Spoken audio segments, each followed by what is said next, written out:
और महालक्ष्मी सेल्स आपके लिए तैयार है लेटेस्ट कंज्यूमर अप्लायंसेस के साथ। Branded air conditioners, best brands, best offers के साथ आपके लिए अवेलेबल है महालक्ष्मी सेल्स में। एयर कूलर्स जो आपके पूरे घर में ठंडी हवा से आपके दिन को और खुशनुमा बनाए। Single door refrigerator, double door refrigerators, inverter battery, deep freezers, विजी cooler, LED televisions, semi and fully automatic washing machines, water purifier, RO plus UV, आटा चक्की, water dispensers, water coolers, mini refrigerators, सभी appliances बेस्ट ब्रांड्स के best offers के साथ आपके लिए available है Mahalakshmi sales में। पथविक्रेत्यांचं सर्वेक्षण पूर्ण झालं असतानाही पथविक्रेत्यांवर सुरू असलेल्या बेकायदेशीर कारवाईबाबत आणि कायद्याचा अवमान केल्याप्रकरणी शहर पथविक्रेता सदस्यांनी केडीएमसी प्रशासनाला पत्र दिलं असून पथविक्रेत्यांवर सुरू असलेली बेकायदेशीर कारवाई थांबवा आणि समितीतील उर्वरित सदस्यांची नियुक्ती करण्याची मागणी शहर पथविक्रेता समितीने केडीएमसीकडे केली असल्याचं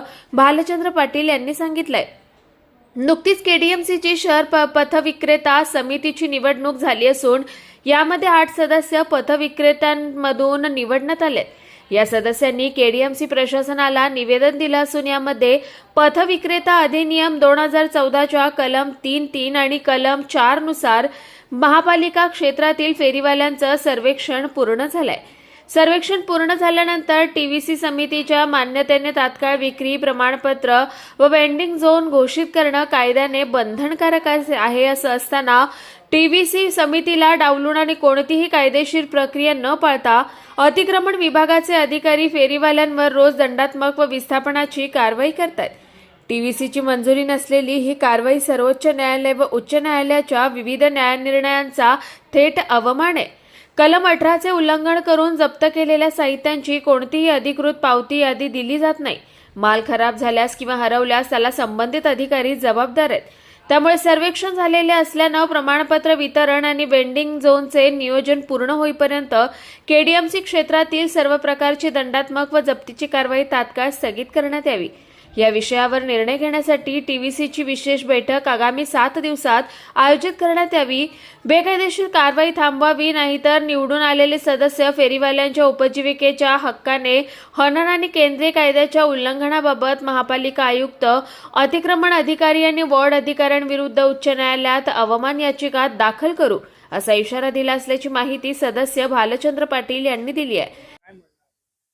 आम्ही सन्माननीय आयुक्तांच्या पत्राद्वारे लक्ष वेधले की लवकरात लवकर या टीव्हीसी कमिटीची जी स्थापना करून तिची गठीत करायची। इतर आम्ही जे निवडून आलेले 8 आहेत आणि इतर जे 6 सदस्य आहेत त्यांची नियुक्ती लवकरात लवकर करावी आणि तात्काळ पथविक्रेत्यांच्या प्रश्नाबाबत बैठक तातडीने घेण्यात यावी।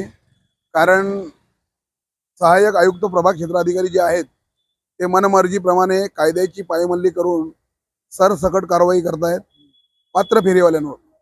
पात्र जे पथविक्रेते आहेत, जे नोंदणीकृत आहेत, जे अधिकृत आहेत आता, कारण निवडणुकीमध्ये ज्यांनी ज्यांनी मतदान केलं ते सर्व अधिकृत आहे असा शासनाची मान्यता आहे। हायकोर्टाचे जे निर्देश आहेत, हायकोर्टाचे जे आदेश मानत नाही अधिकारी आणि जबरदस्ती कारवाई करतायत। ह्या कारवाईचा मूळ उद्देश त्यांचा नागरिकांची समस्या सोडवणे हा नसून भ्रष्टाचार किती मोठ्या प्रमाणात करता येईल यासाठी या प्रभाग क्षेत्र अधिकारी जे आहेत त्यांचा प्रयत्न चालू आहे आणि याचा निषेधार्थ आम्ही आज भेट घेतलेली आहे। 4 तारखेला डोंबिवलीमध्ये या सर्वांच्या निषेधार्थ मोर्चाचं आम्ही आयोजन केलेलं आहे। जर अधिकारी कायद्याची पायमल्ली करत असतील तर यांना आम्ही रस्त्यावर घेराव घालणार। कायद्याने दिलेला आमचा हक्क आहे तो मिळवणार। पथविक्रेत्यांना लायसन दिले पाहिजे, त्यांचं पुनर्वसन हे झालंच पाहिजे। तुम्हाला कायदा जर राबवायचा असेल तर कायदा अधिकाऱ्यांनी सुद्धा पाळणं गरजेचं आहे, फक्त पथविक्रेत्यांनी पाळायचं आहे असं असेल आणि ही जी भ्रष्टाचार आहे आम्ही खपून घेणार नाही। या विरोधात आम्ही रस्त्यावरची लढाई लढायला सुद्धा तयार आहोत। निवडणुका झाल्यानंतर सुद्धा जर यांच्या वागणुकीत बदल करत नसतील आणि बेकायदेशीर ही कारवाई करत असतील तर याचा आम्ही रस्त्यावर उतरून निषेध करणार, विरोध करणार। वेळ प्रसंगी आम्ही यांच्या विरोधात हायकोर्टात जाणार। कुणाल म्हात्रे, स्वानंद मीडिया, कल्याण। ताज्या घडामोडींसाठी स्वानंद न्यूजला सबस्क्राईब करा आणि बेल आयकॉनवर क्लिक करा।